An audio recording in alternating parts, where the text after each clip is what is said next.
Hi, I'm Susan Carberry, and on this episode of Tips and Tricks, I'm going to show you just how easy it is to use candy molds and silicone molds. We're going to start first with the candy molds because candy molds are really easy to use, but a lot of people don't even realize that. So over here, I've got all the things that I need, and as you can see, there's not a lot that you actually need. You do need some candy molds of your choice. I have a few seashell candy molds here. I have some white coating wafers, also called candy melts. And then just a few little tools, a spatula just to stir the chocolate. And then I have scissors, some candy sticks, and a parchment bag. Okay, so first thing you need to do, and here's the chocolate here, is you need to melt this. Okay, so you can either melt it in a double boiler, or my preferred method is a microwave. Okay, so what you do is you put it in a microwave safe bowl, and then you want to put it on for about 40 seconds. This is a pound of chocolate right here. So first 40 seconds, you'll take it out. It doesn't look like it's melted at all. Stir it up with your spatula and then put it back in for about 30 seconds. Take it out again, stir it up, and when you're stirring it, you're actually helping to melt it. The thing that you don't want to do with these candy melts is melt them too quickly, because what will happen is they will actually overheat and the chocolate will actually seize up on you. Sometimes you'll think the chocolate is not melting at all, but it actually gets a hot spot when you melt it in the microwave. So all of a sudden, it looks like it's not melted, and the next thing you know, you can smell burning chocolate. How do I know? Because I've done it. Okay, so after the 30 seconds, then you'll just put it in for 15 seconds at a time, stirring your chocolate in between until it's completely melted. Okay, then the next thing you can do is, if you have a container like this, you can either just pour it into your molds like this, and I usually will have my spatula here handy. So this is a larger chocolate mold, so this is easy to do by just pouring it in this way. Just kind of push that out to the side. Now this one is a lollipop one, so it has a place for sticks. So I've got some candy sticks here, and these look to be actually a little bit long for this. So what I can do is just actually take some of that off. Then you're going to insert that into the candy mold. I'll turn it this way. And right here, you want to just turn that so that it coats all around that candy stick. Okay, another thing I do then is I just tap it lightly on the table, and you can actually see a few air bubbles here. The tapping of that actually gets the air bubbles out, and then I'm going to go ahead and pop this in the freezer, and then I'll show you how to unmask it or unmold it. Next thing we want to do is, these are a little bit smaller, so I'm going to use the parchment bag. Pop my chocolate in there. Don't overfill it or it'll be running down your arm, next thing you know.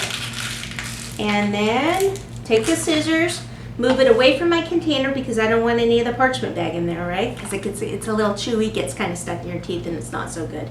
So make sure that you don't get that in your container. And then you're just going to squeeze. And some of these are smaller than others. I usually will pretty much like fill it up, and then if there's any little corners that you didn't get, I'll just use my bag and I'll just push it.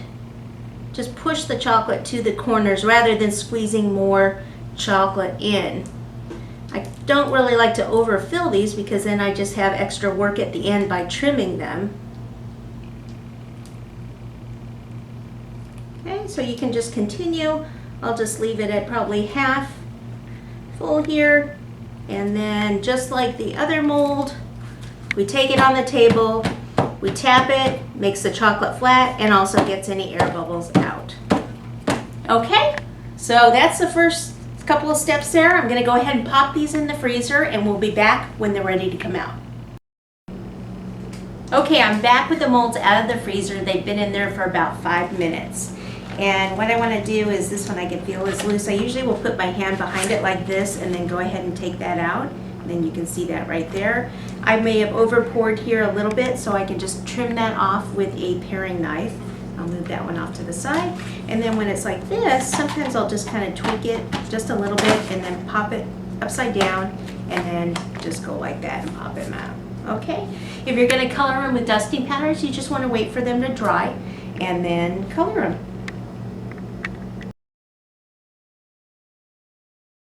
Okay, now that you're an expert with the candy molds, we're going to go ahead and move on to silicone molds.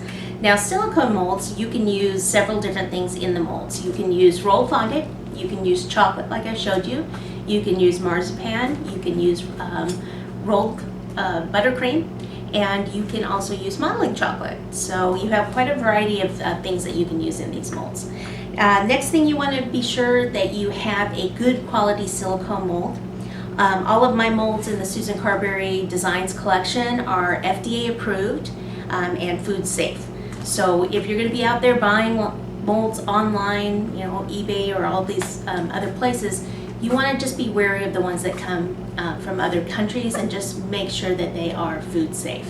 Okay, so let me show you how to use these. We'll come on down here. These are some of the molds. I'll start with one of the easy flower molds here, and I'll just pop that over here. Take some of my rolled fondant, and I always want to knead up the rolled fondant just a little bit so it's not dry or anything. And then I'll just take this one and I'll place it right inside the mold. I have some cornstarch here, and I'm just going to go ahead and start to press that in. Now I can already tell that it's taller than the mold, so that means I have a little bit too much fondant, so I'll just take some out and then I'll go ahead and press that in. Okay, and I just want to make sure it comes all the way out to the little areas on the side. And then the best way to get this out is actually to pop this in the freezer like we did the other molds. Sometimes you can pull it out, but it's this fondant's a little sticky, so to get it out without distorting it, just pop it in the freezer for a few minutes, and that's what we're going to do.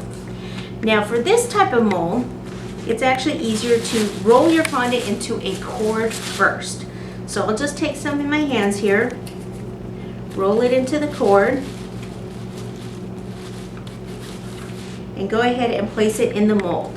Have the cornstarch ready on both fingers here, and I'm just going to push from down here at the base of the mold upward. So that way, if I have any excess fondant, I'm actually pushing it up to the top, and then when I get to the end, I can go ahead and just kind of tear off the excess.